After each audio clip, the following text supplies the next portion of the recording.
Primeiro, boa noite a todos e todas. É um prazer estar com vocês mais uma vez. A maioria realmente é gente nova para mim, mas é um prazer poder estar junto. Eu acho que desse grupo que eu realmente assim conheço da minha época é a Giovana, com muita alegria. Mas é um prazer estar com todo mundo e rever alguns que eu pude ver já o ano passado, um pouquinho desse ano no outro encontro que a gente teve.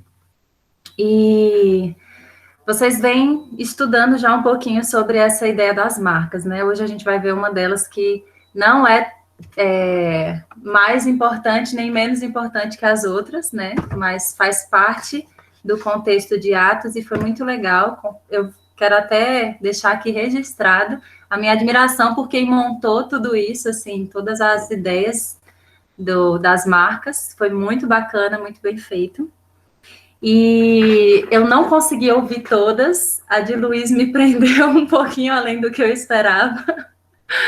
E eu gostaria de ter ouvido a da semana passada, mas infelizmente não deu tempo.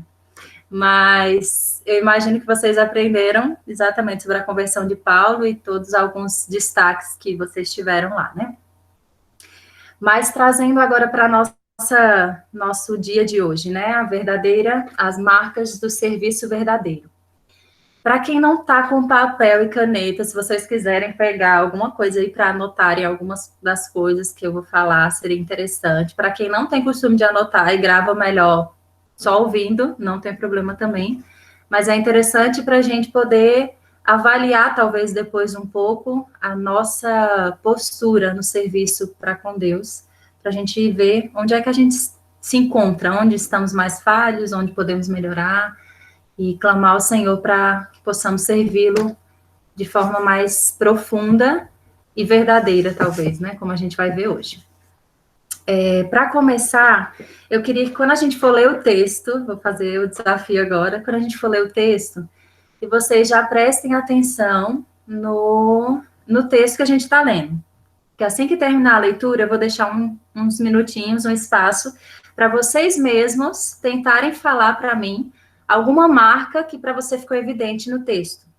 Beleza? Então, não quero dar tudo de mão beijada, eu quero ajudá-los também a lerem e tentar entender o texto quando vocês leem. Então, vamos ao texto, né? Sem mais demoras. Deixa eu só ver o tempo que eu tenho, gente, que eu tenho um leve problema com o horário, assim. Eu gosto de falar quando eu me empolgo, né? Eu já imagino que hoje eu vou me empolgar, então vou ver a hora aqui para a gente poder ficar dentro do tempo. Eu vou ler porque eu acho que, não sei, vocês funcionam assim, alguém lendo, vocês prestam mais atenção do que a pessoa mesmo lendo. Eu sou péssima. Quando eu mesmo tenho que ler, eu fico tão concentrada em não errar as palavras, em ler certinho, que eu não consigo me concentrar para tentar entender o assunto. Então, eu vou ler para vocês, e vocês já vão acompanhando e tentando identificar as marcas, ok? Podem ser as marcas que vocês quiserem, que achar que tem ou não tem. Beleza? Então, o texto está em Atos 14, para quem não sabe, dos versos 8 ao 28. A gente vai ler todo mesmo, mas a gente vai explicando pedaço por pedaço. Começa assim.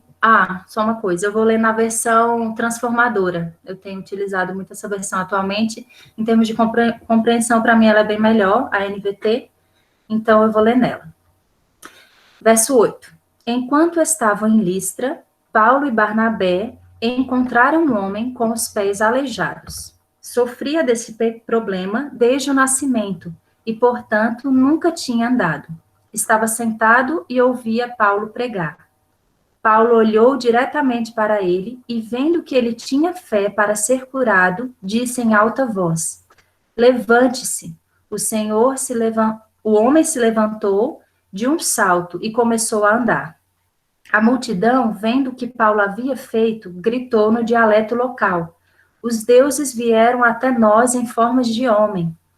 Concluíram que Barnabé era o deus grego Zeus e Paulo o deus Hermes, pois era ele quem proclamava a mensagem. O sacerdote do templo de Zeus, que ficava na entrada da cidade, trouxe touros e coroas de flores até as portas da cidade, pois ele e a multidão queriam oferecer sacrifícios aos apóstolos. Quando Barnabé e Paulo ouviram o que estava acontecendo, rasgaram as roupas e correram para o meio do povo, gritando: Amigos, por que vocês estão fazendo isso? Somos homens como vocês.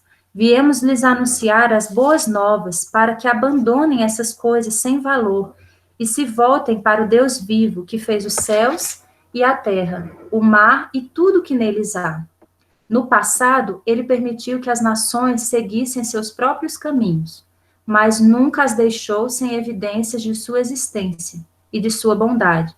Ele lhes concede chuvas e boas colheitas, e também alimento a um coração alegre. Apesar dessas palavras, Paulo e Barnabé tiveram dificuldade para impedir que o povo lhes oferecesse sacrifícios. Então, alguns judeus chegaram de Antioquia e Icônio e instigaram a multidão. Apedrejaram Paulo e o arrastaram para fora da cidade, pensando que ele estivesse morto. No entanto, quando os discípulos o rodearam, ele se levantou e entrou novamente na cidade. No dia seguinte, partiu com Barnabé para Derbe. Versículo 21. Depois de terem anunciado as boas novas em Derbe e feito muitos discípulos, Paulo e Barnabé voltaram a Listra, Icônio e Antioquia da Pisídia. Quando fortaleceram os discípulos, onde fortaleceram os discípulos. Eles os encorajaram a permanecer na fé, lembrando-os de que é necessário passar por muitos sofrimentos até entrar no reino de Deus. Paulo e Barnabé também escolheram presbíteros em cada igreja e, com orações e jejuns, os entregaram aos cuidados do Senhor, em quem haviam crido. Então, viajaram de volta pela Pisídia até a Panfilha. Pregaram a palavra em Perge e desceram para Atália. Por fim, voltaram de navio para Antioquia, onde sua viagem tinha começado e onde haviam sido entregues à graça de Deus para realizar o trabalho que agora completavam. Quando chegaram a Antioquia, reuniram a igreja e relataram tudo que Deus tinha feito por meio deles e como tinha aberto a porta da fé também para os gentios. E permaneceram ali com os discípulos por muito tempo. Ok. Só falar uma coisa para esclarecer também. Eu gosto muito de participações, independente se é dúvida, se é um comentário, se é um acréscimo, o que vocês quiserem falar, por favor, podem participar. E vocês ativem, enquanto eu estiver falando, não tem problema, vocês só ativem o áudio de vocês e podem falar, Mari, queria falar alguma coisa, quero comentar algo, tá ok? Então, fiquem bem à vontade para isso. Caso alguém não possa usar áudio, que eu já participei de algumas reuniões que as pessoas não tinham condições de usar o áudio, só digitavam, eu peço que os outros integrantes do grupo e líderes que estão presentes façam o favor de ler para mim, porque eu não consigo me concentrar em duas coisas ao mesmo tempo. Eu fico perdidinha. Então, eu vou me concentrar na tela com vocês e nos áudios, caso alguém habilite, mas se alguém digitar algum comentário, aí você habilita o seu áudio e fala, ó, fulaninho de tal comentou isso, isso, isso. Beleza? Ok, então vamos lá. Estou bem empolgada para hoje, foi bem legal estudar. Nunca tinha pensado na ideia de serviço utilizando esse texto. Então, foi um desafio, primeiramente, para mim, acredito que vai ser também para vocês, mas foi muito gostoso, foi um grande aprendizado, um bom acréscimo. Antes de eu começar a dar o leite para vocês, eu queria que vocês tentassem falar para mim o que vocês acham de marcas visíveis para vocês no texto. Seja no começo, no fim, não importa se você não achou no começo. Ah, Mari, só achei no final, não tem problema. Mas habilita seu áudio aí e fala, ó, versículo tal, a expressão tal, o princípio tal, para mim é uma marca de um servo ou de um serviço verdadeiro. Podem falar, não sejam tímidos, por favor. A tímida sou eu aqui, morrendo de vergonha, me tremendo. Fiquem à vontade. Mariana, eu acho que uma marca bem clara aí, né, no texto é humildade, né? Porque, por exemplo, Paulo e Barnabé, na primeira parte do texto, eles tipo, são considerados como deuses por um pessoal que não conhecia a Deus, tinha sua visão espiritual completamente distorcida e tal, mas eles se recusam prontamente a serem reconhecidos como deuses, né? Eles não queriam tomar o lugar de Deus na vida daquelas pessoas, assim, eles deixam muito claro que a posição deles ali são de servos do Deus verdadeiro, não o Deus verdadeiro. E aí eles não somente dizem, mas fazem com que a adoração a eles não sejam feitas, assim. A humildade deles se mostra de forma prática também, porque eles se esforçam para que o pessoal não sacrifique nada e tal. E aí eu acho isso uma marca muito forte nesse texto, assim. Eles estão numa terra desconhecida, pelo poder de Deus curando alguém, mas eles não se utilizam disso para um benefício próprio, um reconhecimento próprio para eles e tudo mais. Assim, tem outra coisa que eu queria falar também, talvez alguém vá dizer, mas não fique com raiva de mim não, porque eu acho bem bacana isso também, é que, acho que no final do texto, quando o verso 27 que diz, quando eles chegam na igreja, eles relatam tudo que Deus fez para a igreja, né? Então, o serviço deles também é ligado ao corpo de Cristo. Eles não servem a Deus na individualidade, né? Mas no coletivo. Eles entendem que eles fazem parte da igreja, do corpo de Cristo, onde eles estão ali cumprindo um papel e eles não são os protagonistas do serviço e tal. Então, acho que isso é outra marca também do serviço verdadeiro.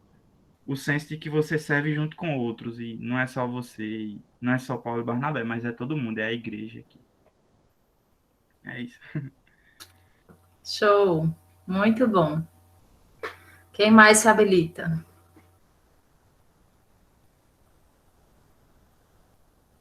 Já, já. Vou Pode falar falar. também, Mari. Boa noite. Boa noite. Juninho falou sobre humildade, e quando eu li essa parte que ele também citou, na minha mente vem a palavra honestidade. Porque acho que acontece com todo mundo isso. Às vezes alguém quer acreditar a você algo que você sabe que não fez aquilo sozinho. Que tem uma pessoa que fez muito mais do que você, e você fica tentando falar, não, mas não fui eu, porque você se sente como se estivesse recebendo um prêmio do qual você não merece. Então, eu vejo honestidade nisso, você falar que não foi você que fez isso, foi outra pessoa que fez isso, porque acontece de pessoas de mau caráter tomar para si, né, o valor de algo que não foi elas que fez. Então, eu enxerguei honestidade em Paulo nisso. E logo no princípio, quando fala sobre o aleijado, diz que Paulo é como se Paulo tivesse percebido ele. Com certeza não era só ele que estava ouvindo as palavras de Paulo ali, né? Mas Paulo percebeu, Paulo teve a sensibilidade de perceber que ali havia algo mais, assim, de perceber ele no meio das outras pessoas. Então eu peguei essas duas palavras, sensibilidade e honestidade. Show. Show. Muito bom. Estou anotando o que vocês estão falando também, porque é complemento aqui muito bom.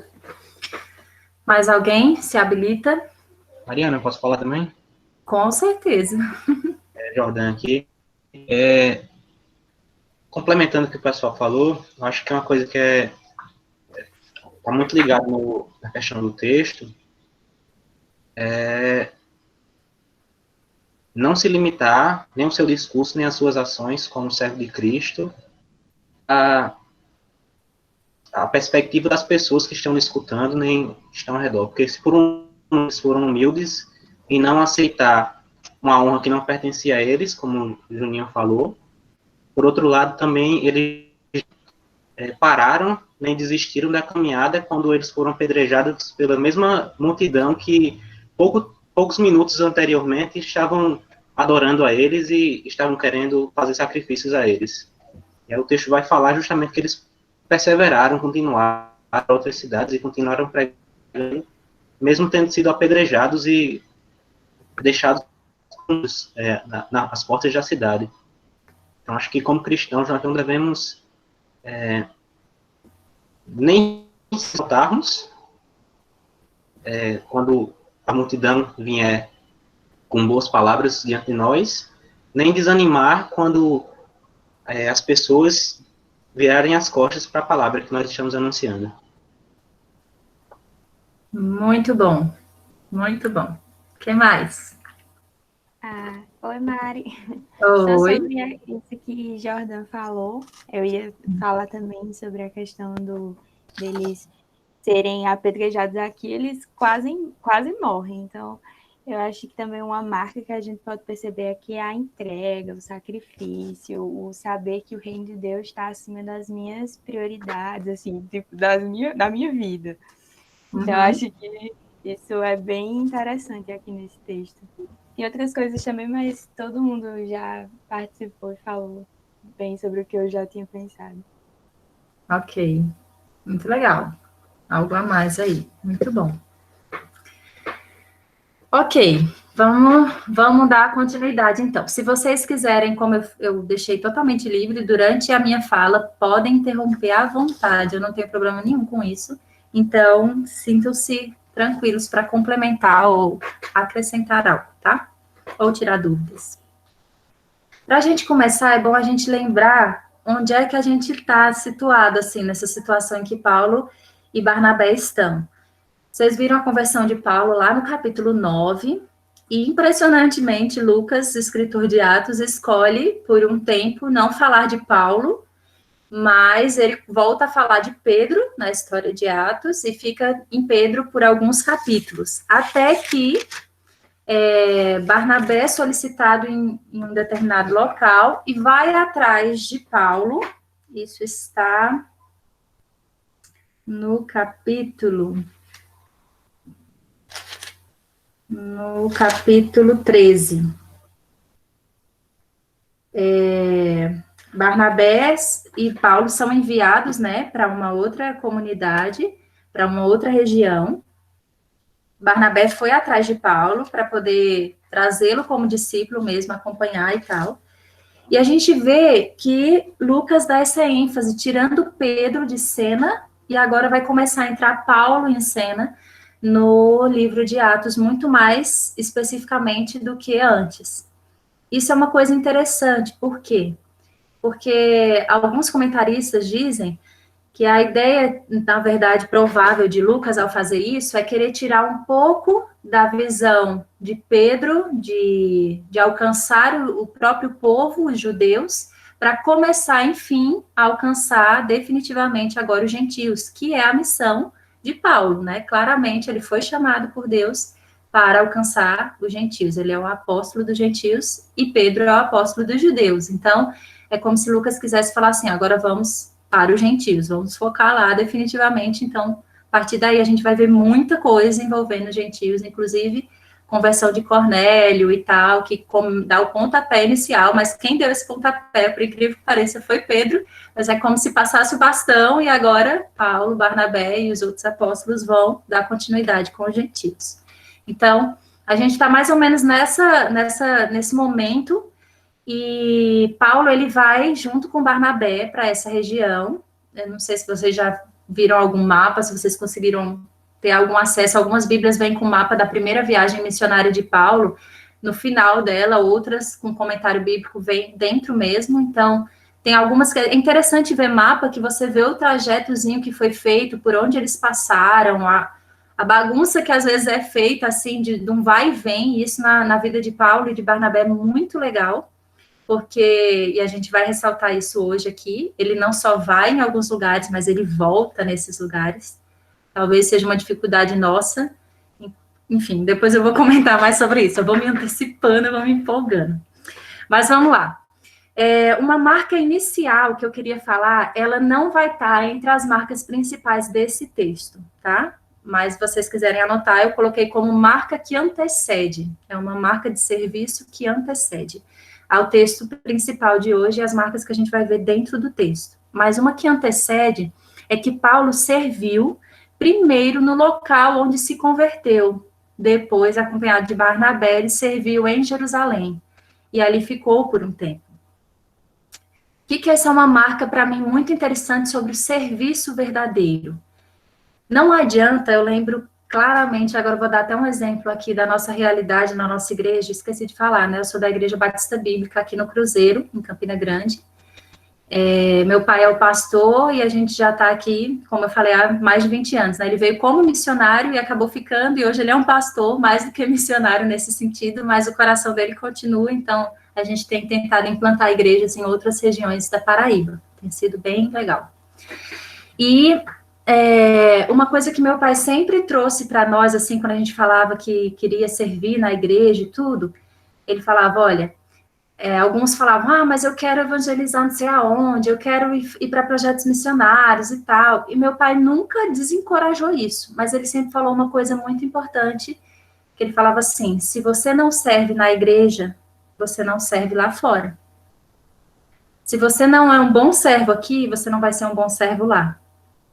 Então, uma coisa muito legal de Paulo, e isso para mim é uma característica muito legal no serviço a Deus, é que precisamos servir onde nós estamos. Se a nossa realidade é dentro da nossa igreja local, vamos servir ali. Se é na missão federal, vou servir ali da melhor forma que eu puder. Se é dentro da minha casa, vou servir na minha casa. Mas onde você se encontra? É muito fácil a gente querer, né, dar um salto e ir lá para fora, para outros estados, para outras cidades, onde as pessoas não nos conhecem, até um desafio mais fácil, se a gente olhar por certo ângulo, mas Deus nos chama para sermos testemunhas onde nós estamos, inicialmente. Nada impede de Deus nos levar o mundo afora, Paulo que o diga, né? Mas, inicialmente, o nosso testemunho deve ser concretizado, digamos assim, o nosso serviço a Deus deve ser concretizado na nossa localidade, igreja, cidade onde a gente se converteu. Deixa eu só colocar aqui a tomada que vai descarregar. Pronto. Então, essa é uma marca inicial que antecede. Aí a gente vai agora, sim, e eu anotei vários textos aqui em relação a, que mostra essa atitude de Paulo, né, esse passo inicial que antecede em Atos 9, do 20 ao 25, que é dentro da conversão dele, ele passa um tempo lá, Ananias vai curá-lo e passa um tempo com ele em Damasco. 28 a 29 também tem trechos que mostram esse serviço de Paulo no local, e depois, junto com Barnabé, em Jerusalém, no capítulo 11, versos 22 a 26. Ok, então vamos para a marca registrada agora já no texto, tá bom? A gente vai dar um passeio nos versículos, vai ser muito legal, a gente vai esclarecer um pouquinho na ordem, eu vou seguindo a ordem mesmo dos versículos para a gente ir destacando.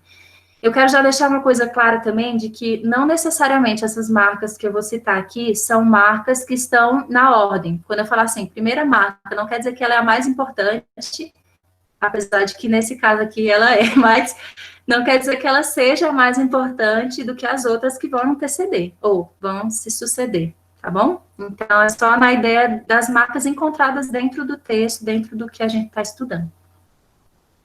De primeira, a gente vai ver essa questão da primeira marca, estar cheio do Espírito Santo. Primeira marca, estar cheio do Espírito Santo. Onde é que nós vemos isso? Nos versos 9 e 10. Quando fala, olha o que Paulo diz. E ouvia Paulo pregar. Paulo olhou diretamente para ele e, vendo que ele tinha fé para ser curado, disse em alta voz, levanta-te. O homem se levantou de um salto e começou a andar. A Maíla falou algo sobre essa sensibilidade, e é muito legal, porque é exatamente isso que Paulo teve. Eu chamei essa sensibilidade de estar cheio do Espírito Santo. Por quê? Nós, naturalmente, como seres humanos, a gente até tem uma sensibilidade. Tem pessoas que têm uma sensibilidade mais apurada, outras mais leve, mas a gente percebe as situações, as coisas, mas percepções como essa que nós lemos no texto, de olhar para uma pessoa e ver a fé que ela tem, não é uma percepção normal, humana. É uma percepção espiritual e só pode ser sentida ou percebida pelo poder do Espírito Santo. E Paulo, nesse momento, mostra que o serviço a Deus precisa ser cheio do Espírito. Esse livro inteiro mostra isso, né? Tem alguns alguns teólogos que gostam de chamar que são atos do Espírito Santo, na verdade, porque não atos dos apóstolos, porque é o Espírito agindo por meio dos apóstolos o tempo inteiro, e é por causa do poder do Espírito que os apóstolos fazem inúmeras coisas, que fizeram, inclusive, essa aqui no texto de Paulo com esse aleijado. Então, a primeira marca que a gente pode ver é que precisamos ser cheios do Espírito. E isso, não sei se vocês já viram em outras, talvez na da semana passada, não sei, mas essa ideia é que o Espírito realmente entre na sua vida, não seja só presente na sua vida no momento de uma conversão, da sua decisão, mas é de um relacionamento, intimidade com Deus, que vai fazer você ser cheio do Espírito. Não é de um dia para o outro, é um processo. É dia a dia uma busca de intimidade com o Senhor. Então, Paulo evidenciou isso claramente na sua vida, que ele não só tinha sido convertido, mas ele tinha uma vida com Deus. Desde a conversão dele foi desenvolvida e ele foi ficando cada vez mais íntimo do Senhor, e por isso o Espírito o enchia e o capacitava para as situações que apareciam. Então, a nossa primeira marca. Segunda marca, não receber ou aceitar a glória para si. Essa marca é uma marca muito interessante, falada pelo Juninho e pela Maírla, em termos de ser humildade e a honestidade, né? Eles dois trouxeram palavras diferentes, mas com sentidos que têm a ver com a pessoa ser verdadeira e humilde em não aceitar algo seu que não é seu. Onde é que a gente encontra isso? Versos 14 e o 15, só a parte A, só o comecinho, tá? No 14 diz assim: quando Barnabé e Paulo ouviram o que estava acontecendo, rasgaram as roupas e correram para o meio do povo, gritando: amigos, por que vocês estão fazendo isso? Somos homens como vocês. Até aí. Então, essa parte, claramente, Paulo e Barnabé se identificam para dizer que a glória não é deles. Então, um verdadeiro serviço ao Senhor, de obediência a Deus, é um serviço que não puxa a glória para si. Não sou eu que faço, não sou eu que sou bom. Isso traz as palavras que o pessoal falou, né? Humildade e a honestidade de assumir quando não é você. E claramente aquela cura não era poder humano de Paulo, era poder divino, poder espiritual, poder do Espírito. Então, quando eles reconhecem isso, eles deixam muito claro de que não devemos não puxar a glória para nós mesmos. Isso em qualquer situação. Às vezes, até mesmo dando estudos, falando com pessoas, evangelizando, e acontece um ato, se você vai compartilhar com outra pessoa, não compartilhe de, aí eu falei tal coisa, e essa pessoa tomou essa decisão. Sempre coloque a glória para Deus, para quem realmente merece. Então, não tem problema você compartilhar, Deus me deu uma maneira de falar naquela hora ali, que veio dele, eu falei isso, e a pessoa tomou tal decisão, mas sempre voltar para quem merece a glória. E Paulo faz isso logo abaixo, é a nossa terceira marca, que é direcionar a glória à obra e ao senhorio de Cristo. E é interessante nessa parte, essa parte é um pouquinho mais longa do trechinho que ele vai falar do finalzinho do capítulo 15, do versículo 15 até o 17. E quando Paulo e Barnabé falam isso, aqui especificamente Paulo, ele entra numa espécie muito legal de explicar essa verdade para as pessoas ali, a gente vai ver. Olha como ele mostra o evangelho para essas pessoas. Depois que ele fala lá, né, que somos homens como vocês, ele continua, no versículo 15. Viemos lhes anunciar as boas novas, para que abandonem essas coisas sem valor e se voltem para o Deus vivo, que fez os céus e a terra, o mar e tudo que neles há. No passado, ele permitiu que as nações seguissem seus próprios caminhos, mas nunca as deixou sem evidências de sua existência e de sua bondade. Ele lhes concede chuvas e boas colheitas, também alimento e um coração alegre. Paulo, quem não conhece muito ainda sobre Paulo, se vocês lerem outras cartas dele, relatos sobre Paulo, vocês vão ver que Paulo tinha muita sabedoria de Deus para contextualizar o evangelho.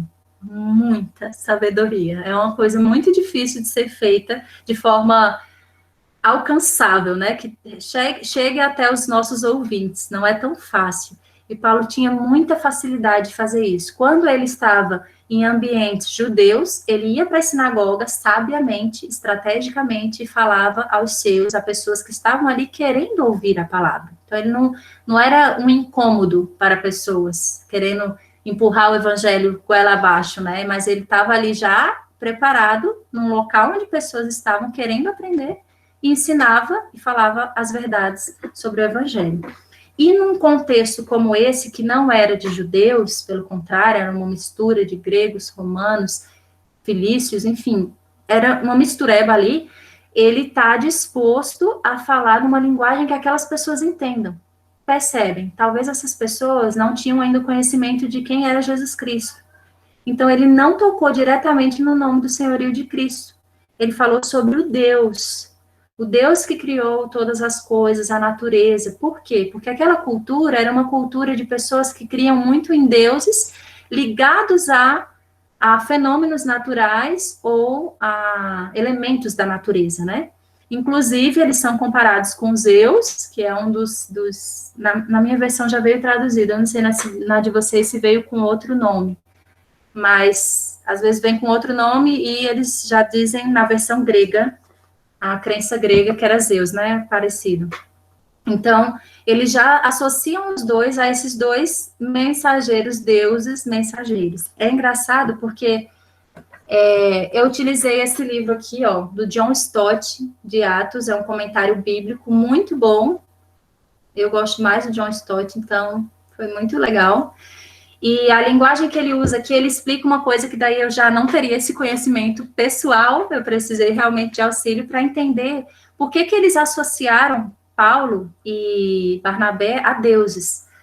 Eu falei, é uma cultura pagã, então associa, né? Mas o nosso amigo John Stott dá uma explicação interessante, eu vou ler aqui para vocês.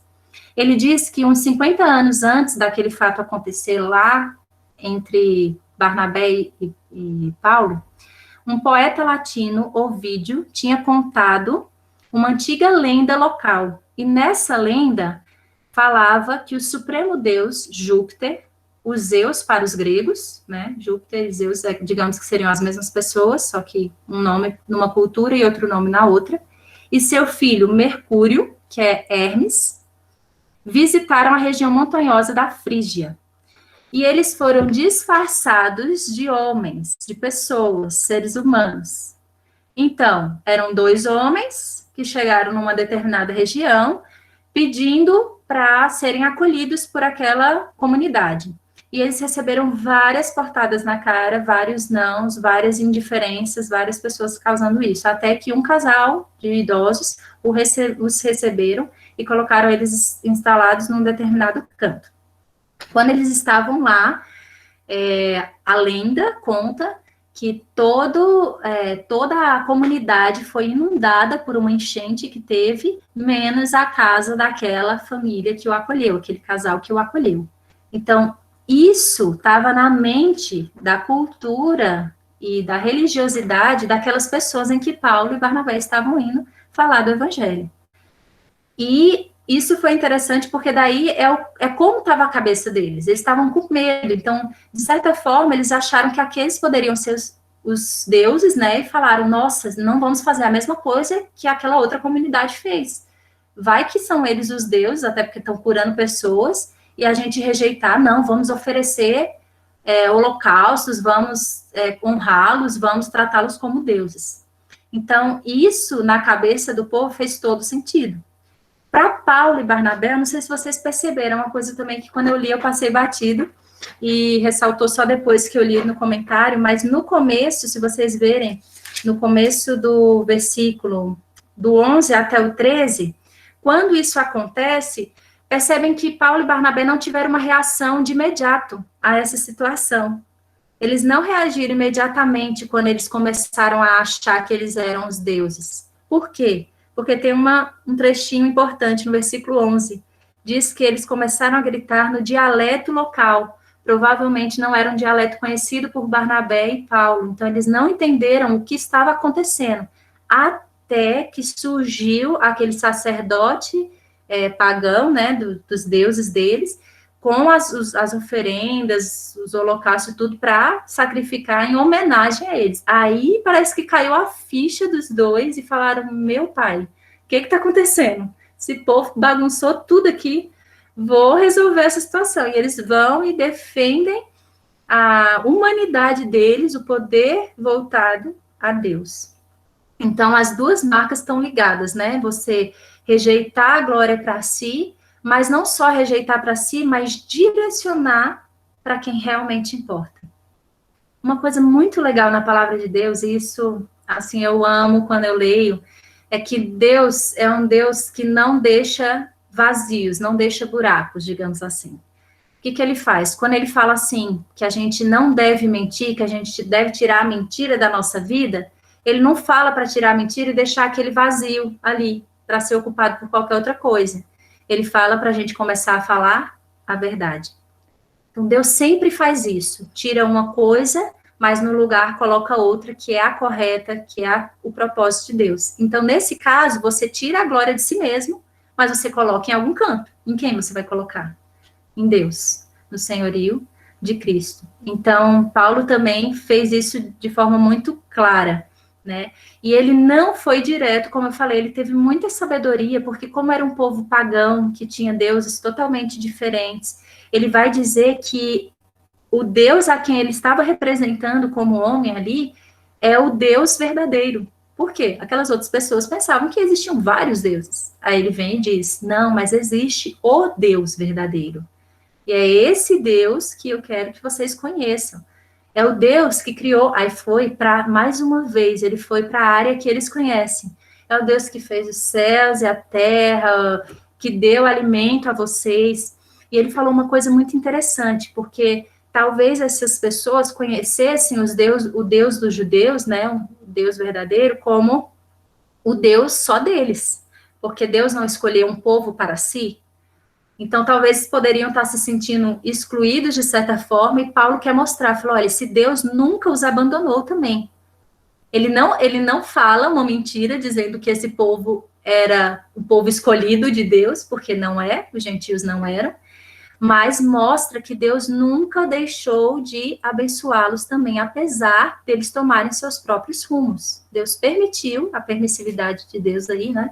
Deus permitiu que eles tomassem seus próprios caminhos, seguissem seu próprio caminho, mas depois ele mostra que, apesar de tudo isso, Deus estava presente e Deus forneceu para eles sustento, cuidado, proteção. Então, Paulo usa da cultura ali, do local onde ele estava, com muita sabedoria. Não adianta falar de coisas que as pessoas não conhecem. E às vezes a gente... Não sei vocês, mas como eu estudei no seminário, a gente usa muito uma linguagem muito teológica e a gente se perde tanto com isso. Eu sei que dentro do nosso contexto, muitas vezes é muito legal estudar e aprender termos teológicos, ideias, princípios de uma forma mais acadêmica, digamos assim. Mas quando a gente vai falar com pessoas que não conhecem o evangelho, deve ser um evangelho puro e simples, claro e objetivo, direto e focado no senhorio de Cristo, porque senão a gente acaba perdendo os nossos ouvintes, perdendo a chance de realmente levar as boas novas a essas pessoas, porque muitas vezes quando os ouvidos se fecham, é muito difícil a gente conseguir ter espaço para falar novamente. Então, é um cuidado muito legal que Paulo tem, não destaquei como uma das marcas, mas é uma coisa para a gente pensar também e direcionar de forma correta para Cristo. Vamos continuar. Nossa, lembra que podem perguntar ou falar qualquer coisa, tá? Quarta marca: sofrer perseguição e risco de vida. Ah, Mariana, eu não quero essa marca do serviço verdadeiro, não. Sofrer perseguição e risco de vida, esse negócio aí tá meio complicado. Mas essa é a mais pura verdade. O próprio Jesus já tinha alertado os seus discípulos para isso, né? De que seguir a ele geraria perseguição. E quem quer ser discípulo de Cristo tem que estar preparado a isso. E quem quer ser um bom servo, quer servir verdadeiramente, tem que estar consciente de que isso é uma marca que vai te acompanhar, a perseguição e o risco de vida. Eu quero só ressaltar uma coisa muito legal. Apesar da perseguição e do risco de vida, eu quero ressaltar uma reação de Paulo que a gente vai ler nos versículos 19 e o 20, a primeira parte do 20, 19, diz assim: Então alguns judeus chegaram de Antioquia e Icônio e instigaram a multidão, apedrejaram Paulo e o arrastaram para fora da cidade, pensando que ele estivesse morto. No entanto, quando os discípulos o rodearam, ele se levantou e entrou novamente na cidade. Então, dentro dessa marca, eu quero ressaltar uma coisa: sofrer perseguição e risco de vida, no entanto, ser corajoso. Isso é uma marca muito importante, coragem. Por quê? Gente, quando eu li o texto, eu confesso que eu tomei um susto. Eu disse, como assim? Ele foi apedrejado e voltou para a mesma cidade. Meu Deus, eu ficaria ali mesmo, arrumaria uma cabana, ficaria fora daquela cidade. Eu não voltava para dentro daquela cidade. O povo acabou de me apedrejar. Ele volta para a mesma cidade e passa a noite lá. Então, Paulo, sem dúvida, não era só um homem de costas largas, digamos assim, que aguenta a surra, mas ele também era alguém corajoso, que estava disposto a continuar. Alguém quer falar alguma coisa?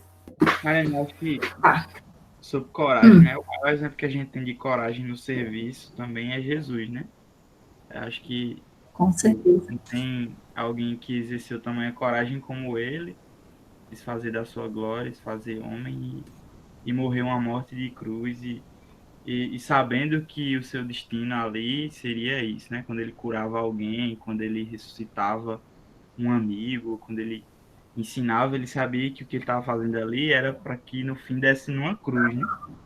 E eu acho isso de uma coragem extrema, porque não é que aconteceu no dia dele ser crucificado, ele não soube daquela notícia na hora, né? Ele sabia desde a sua pouca idade, toda a sua trajetória foi sabendo disso. Eu acho que tem que ter muita coragem para você abraçar todo o plano de Deus, sabendo que isso vai dar numa cruz, né? Exato, exatamente. Viver de uma vida perigosa, mas com coragem, quando é o serviço de Deus, vale a pena. Vale a pena e você realmente glorifica e encaminha a glória para quem deve, quando você faz uma coisa como essa, né?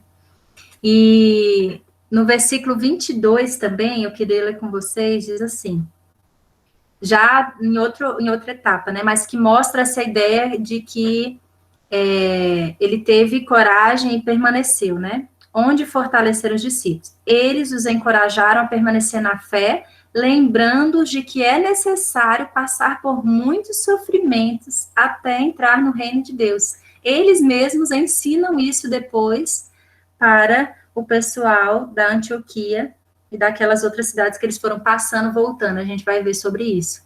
Então, muito legal a visão de Paulo, coerente com o que Cristo já havia ensinado. Apesar dele não ter conhecido Cristo diretamente, mas na conversão dele foi tão profunda que parece que todos os valores e princípios de Cristo entraram na vida de Paulo, assim, que ele tinha consciência plena. Tanto que ele ensinou a palavra de forma profunda, né? Com muita autoridade para falar no que ele fez. E lá em 2 Timóteo 3, 11 e 12, ele vai falar coisas nessa área, que todos quantos querem viver piedosamente em Cristo serão perseguidos. 2 Timóteo 3, 11 e 12. Então, não é uma fala aqui desse momento de Paulo, né? E também não era uma fala específica, era algo que ele sabia que tinha que ser concretizado.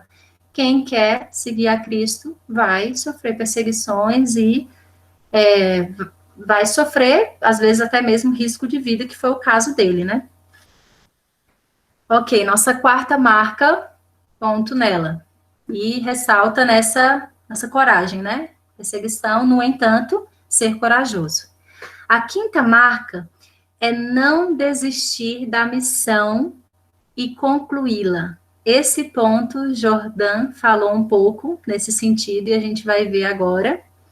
Eu acho que você, Ana Rita, falou um pouco nessa área da perseguição, do risco de vida e se manter firme, né? Então, isso foi muito legal. Desculpa, eu ia te citar antes, acabei esquecendo. Mas o Jordan falou agora nesse ponto 5, mais focado nesse aspecto, que é no versículo 20, na parte B, na segunda parte dele, e pegando o versículo 21, que fala assim, sim, eles se levantaram, no dia seguinte, partiu com Barnabé para Derbe. Gente, foi outra coisa que o John Stott abriu os meus olhos, assim, porque a gente lê tão rápido, às vezes, a palavra, que a gente deixa alguns detalhes passar, assim, e são, como a própria palavra diz, são detalhes, não são essenciais, mas fazem diferença na nossa percepção quando a gente abre os nossos olhos. Pensem comigo, Paulo tinha sido apedrejado. Gente, não foi um soco só, não foi um chute, ele foi apedrejado ao ponto das pessoas acharem que ele estava morto. Eles só afastavam o morto, a pessoa, para fora da cidade depois do apedrejamento, isso é da cultura, quando eles achavam que a pessoa tinha morrido. Então, tipo, ele apanhou muito ao ponto de parecer morto e as pessoas levaram ele lá para fora. No dia seguinte, o homem só precisou de uma noite de sono. No dia seguinte, ele se levanta e vai fazer uma viagem de mais de 92 quilômetros, parece, onde eu tinha lido. Uma viagem longa. E naquela época, né, a gente sabe, não tinha carro, não tinha avião confortável, não tinha nada assim. Então, eu falei, gente, é muito doido. É muito doido. Eu posso falar? Eu fico imaginando o Barnabé, né, a posição dele, vendo toda essa situação do apóstolo Paulo. Eu acho que se eu fosse Barnabé, eu ia ficar, Paulo, tá bem, tá vivo, você estava respirando, porque de um dia para o outro, tudo isso acontecer é uma coisa de Deus mesmo, viu? Com certeza. Gente, eu não tenho dúvida.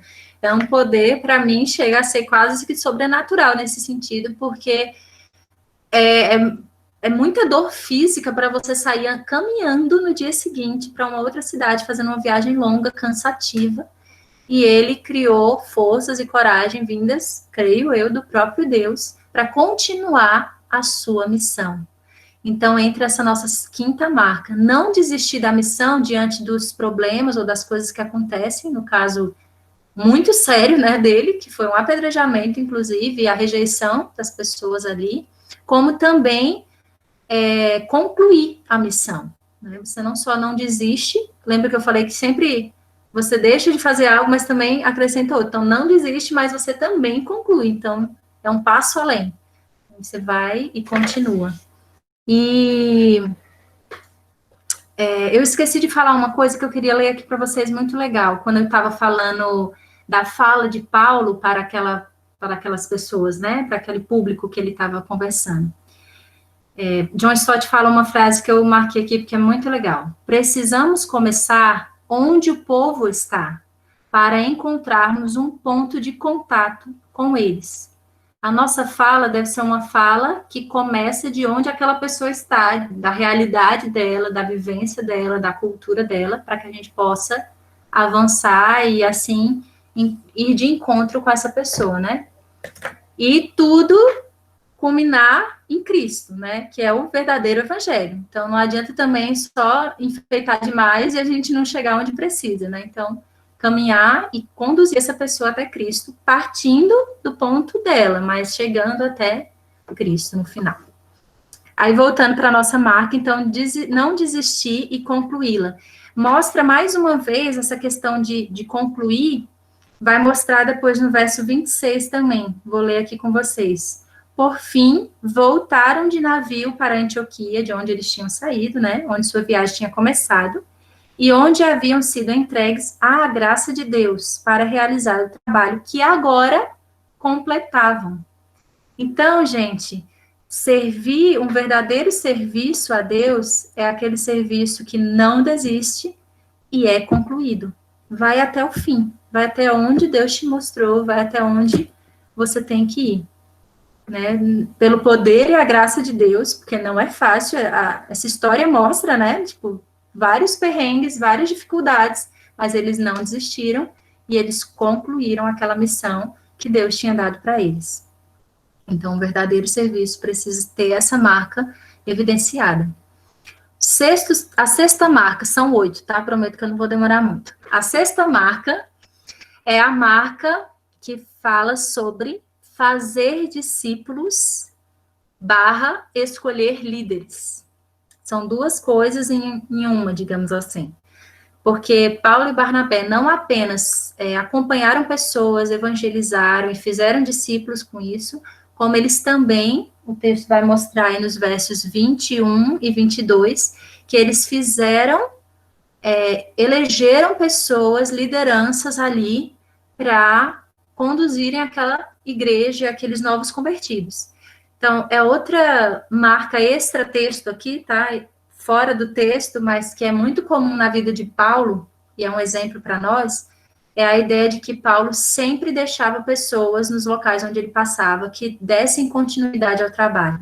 Isso é lindo demais e é essencial, porque se a gente centraliza na gente e não consegue formar um novo líder, aquela comunidade, aquela igreja vai definhar. Pode ter certeza que em algum momento a gente vai sair. Nós não somos insubstituíveis e mais do que isso, Deus muitas vezes nos chama para fora, para fazer outras coisas, para ir para outras comunidades, para gastar nosso tempo em outro projeto, em outro momento. E aquele local onde a gente estava, se a gente não treinou ninguém para poder nos substituir e continuar o trabalho de forma baseada no ensino dos apóstolos, nas escrituras e no evangelho, a gente vai perder aquela comunidade ou aquelas pessoas facilmente. Facilmente vão ser levadas por outra sorte de doutrinas, facilmente vão se desanimar pelos problemas e turbulências. Então, é uma coisa muito legal da marca deles, não era... Então, um servo verdadeiro, um serviço verdadeiro, ele precisa ser marcado por investimento em discípulos. Você vai investir em fazer discípulos. E, paralelo a isso, não menos nem mais, mas também treinar lideranças e deixar lideranças capacitadas para aquele serviço.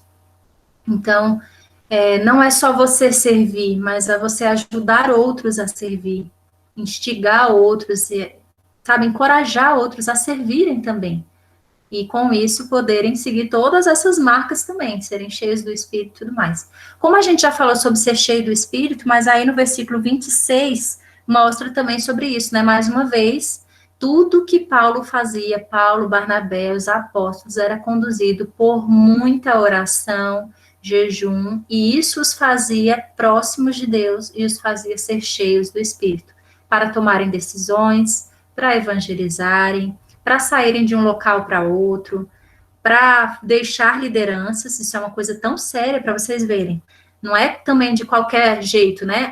Eu bati o olho, eu gosto de fulaninho de tal, então eu vou querer ele que seja meu líder. Meu melhor amigo. Gente, às vezes Deus não quer o seu melhor amigo ou a sua melhor amiga, por mais legal ou mais temente a Deus que essa pessoa seja. Então, é a base de muita oração, de jejum, de intercessão, de leitura da palavra, intimidade com Deus, para ele direcionar os líderes, para mostrar, essa pessoa é quem eu quero. E aí sim, estipula lideranças para que estejam ali. Então, a gente não pode ser conduzido, eu sei que dá muita vontade quando a gente está em alguma coisa assim, puxar as nossas pessoas queridas para perto e treinar essas pessoas. Mas o poder de Deus vai além do nosso querer, graças a Deus por isso. Porque às vezes ele vê o coração, ele vê lá na frente e sabe que determinada pessoa vai ser muito mais útil, vai ser muito mais importante, vai ser muito mais fiel, talvez, do que aquela que nós achamos que vai ser. Quem aqui nunca errou olhando para alguém, julgando o caráter de alguém e, infelizmente, não foi tudo aquilo? Ou já aconteceu, talvez, o contrário, né? Nós não sermos tudo aquilo que alguém pensou que a gente fosse. Então, deixa Deus conduzir, né? Isso é muito legal de Paulo e Barnabé, que eles sempre deixavam Deus conduzir. Tudo era ele. Sétima marca. Nessa sétima marca, que eu já falei, eu adiantei, eu acho.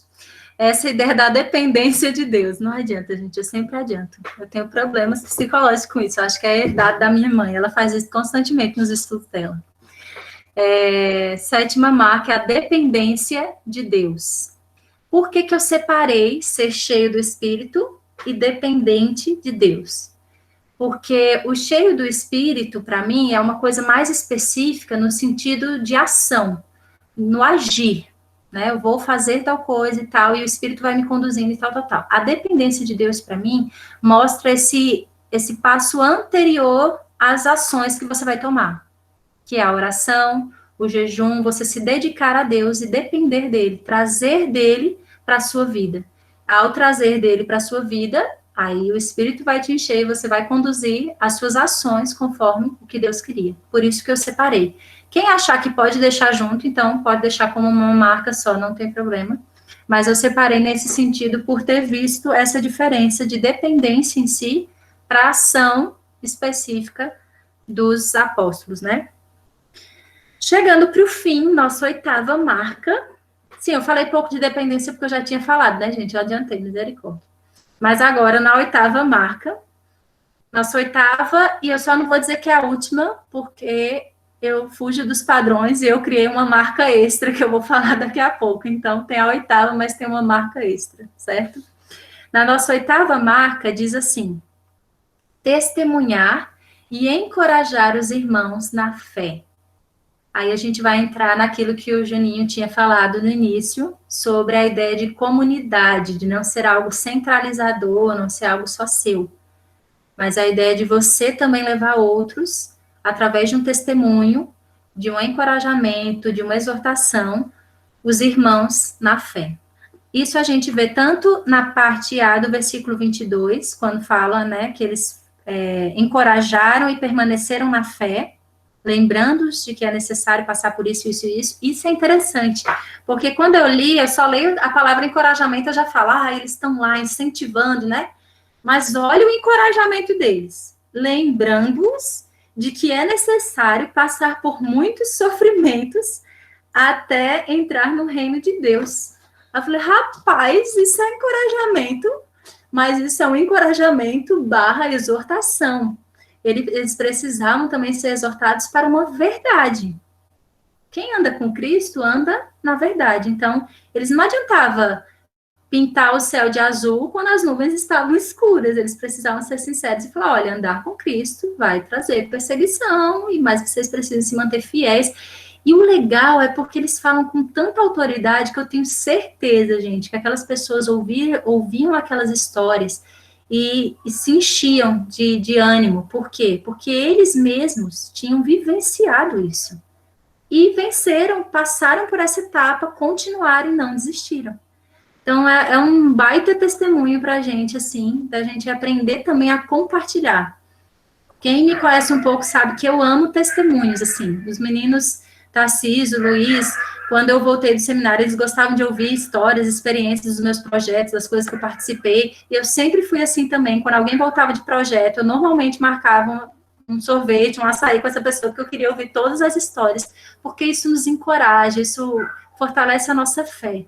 Então, eu sempre vou aconselhar isso para qualquer cristão que eu conhecer, de conversar com pessoas tementes a Deus, que realmente foram impactadas pelo agir de Deus em alguma atividade, seja no seu dia a dia, seja em algo corriqueiro que aconteceu, ou seja em algo específico, como projetos, avanços missionários, que a gente muitas vezes passa por experiências sensacionais que mostram o poder de Deus, a grandiosidade de Deus, e que a gente precisa divulgar isso, a gente precisa espalhar as boas novas. Isso encoraja, isso dá novo ânimo, isso fortalece a nossa fé de uma forma, eu não sei realmente explicar, mas para mim faz um efeito assim muito animador, muito, muito mesmo. E eu creio que essa era a intenção exatamente de Paulo e Barnabé, quando voltaram para Antioquia e relataram todas as histórias. No final aqui ele vai falar isso, do verso 27 e 28. Quando chegaram a Antioquia, reuniram a igreja e relataram tudo que Deus tinha feito por meio deles. E como tinha aberto a porta da fé também para os gentios. Então, foi outra coisa muito legal que eles fizeram. Eles fizeram um boom, assim, na cabeça dos judeus, para dizer assim, definitivamente, vocês já tinham visto lá com Pedro, com Cornélio e tal, mas agora, definitivamente, vocês estão vendo como Deus está abrindo portas entre outras nações, entre os gentios, entre outros povos. Deus está derramando o seu espírito, derramando sua graça abundantemente para outros também. Não se restringe mais ao povo de Israel, aos judeus. As coisas estão sendo ampliadas. Jesus veio para trazer essa amplitude da salvação e do evangelho. Então, essa 8ª marca é testemunhar e encorajar os irmãos, lembrar que estamos em comunidade. Então, não guarda a bênção só para você, compartilha com os outros. O que Deus fez na sua vida ou através de você, compartilhe com os outros. Fale mesmo, expresse isso. E uma coisa só, que daí eu coloquei extra, porque isso realmente é algo extra, tá? Não é obrigatoriamente uma marca do serviço verdadeiro, mas pode se tornar uma marca, dependendo do propósito de Deus para a sua vida. E esse ponto é estar disposto e pronto para servir em contexto transcultural. Por que eu falo isso? Porque Deus chamou nosso amigo Paulo para um contexto totalmente diferente do dele, para muitas outras localidades que fugiam do contexto dele, né, da realidade dele, cultural, religiosa e tudo mais. Um cara que era totalmente dentro da lei, obedecia, seguia, cumpria os propósitos. Ele vai agora para comunidades pagãs que adoram outros deuses, que têm outra visão, outra cultura. Então, estar disposto no serviço a Deus é muito importante. Um verdadeiro servo de Deus, ele está aberto a isso, precisa estar aberto. Se Deus vai te levar ou não, cabe a ele vai te esclarecer isso ou não. Mas a nossa posição como servos de Deus é estarmos abertos a esse agir de Deus e prontos para servir quando ele nos levar para algum contexto assim. Com medo? Pode ser com medo, mas vai. A coragem não necessariamente elimina o medo. Muitas vezes você vai corajosamente, mas com aquele coração assim, Deus me capacita, porque o negócio aqui eu não tenho força não, preciso do Senhor. Então, eu queria trazer isso para nós hoje, para que a gente lembrasse dessas marcas, olhasse para essas marcas, por isso que eu tinha falado para vocês anotarem, nesse sentido, de vocês poderem reler e talvez avaliar, poxa, eu sei que eu estou falhando na parte de dependência de Deus. Eu dificilmente oro antes de tomar alguma decisão, seja ela grande ou pequena. Eu tenho visto que eu tenho falhado em direcionar a glória para Deus. As pessoas falam, eu aceito e está tudo bem. A Mariana é uma pessoa legal. Gente, eu não sou legal, eu sou legal porque Cristo me faz ser quem eu sou. Então, às vezes é coisa tão simples, parece até meio que um corriqueiro para crente falar isso, mas isso a gente está levando realmente a glória para quem merece. Não é falar só por falar, mas é mostrar para a pessoa, sério, eu não seria o que eu sou se não fosse por Cristo. Eu não teria essa compaixão que eu tenho por você, o carinho, enfim, seja lá como as pessoas te vejam, né? Mas olhar para essas marcas e tentar identificar, poxa, isso aqui eu preciso melhorar. E clamar a Deus, Senhor, me ajude a ter marcas de um serviço verdadeiro ao Senhor, que seja visível para mim, na minha vida particular, e seja visível para aqueles que me conhecerem, olhar e falar assim, poxa, fulaninha de tal é uma serva, o fulano de tal é um servo verdadeiro de Deus, porque percebe marcas como essas na vida, né? Essa disposição de fazer o que Deus quer da sua vida. E é isso, vamos orar para encerrar? Se alguém quiser falar alguma coisa depois da minha oração, fica à vontade também, tá? Se quiser complementar. Deus amado, eu quero te agradecer muito por esse tempo juntos. Muito obrigada pelo convite que eu sei que veio primeiramente do Senhor, depois da liderança da missão, porque olhando para esse texto, eu confesso que eu não teria analisado tanta coisa se não fosse para poder dar um estudo e meditar mais na tua palavra e me aprofundar. Então, te agradeço por essa oportunidade de todo o meu coração mesmo, porque foi muito importante para mim. O Senhor sabe que eu prezo muito pelo serviço em si, em ser um servo, principalmente por ter visto o exemplo de Cristo. E quando eu fui olhar essas marcas, eu me envergonhei de muitas áreas que estão deficientes diante do Senhor. Então, eu clamo não só por mim, mas por cada pessoa que estava aqui essa noite ouvindo essa mensagem e ouvindo a tua palavra, porque a mensagem era tua, Pai, para que a gente possa realmente viver de uma forma que agrade ao Senhor, servindo de forma verdadeira e profunda o teu reino e mostrando a tua glória neste lugar, Pai. Então, nos ajuda cada um aqui a reconhecer onde ainda é falho, onde precisa do Senhor, e se submeter humildemente à tua ação na nossa vida, para que o Senhor possa nos quebrantar e nos moldar conforme o teu caráter e o teu querer. É assim que eu oro, Deus, em nome de Jesus. Amém.